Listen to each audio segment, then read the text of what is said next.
Des dizaines de milliers de musulmans forcés de vivre dans ces camps de l'État Rakhine, dans l'ouest de la Birmanie.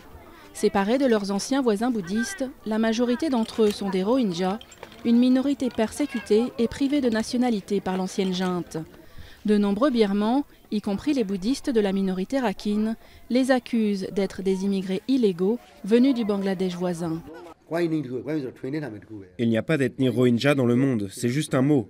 Les Rakhines savent ce que ces gens veulent, leur objectif est politique. Les Rakhines ne peuvent pas l'accepter et sont très en colère.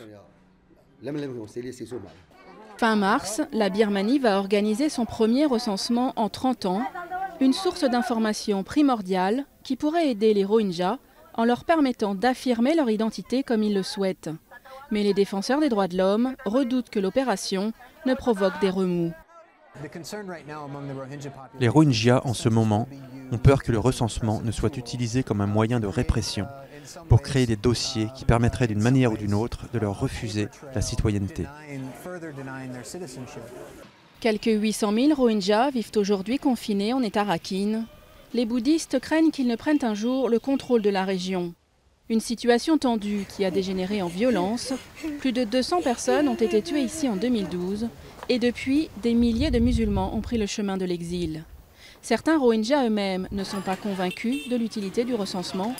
Cet homme l'a appris à ses dépens.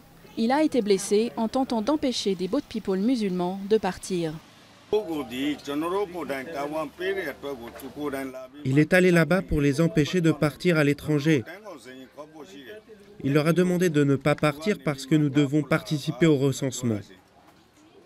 Il a perdu un téléphone et $150 et a été blessé à l'arme blanche, à la tête et aux mains, et frappé avec un tuyau.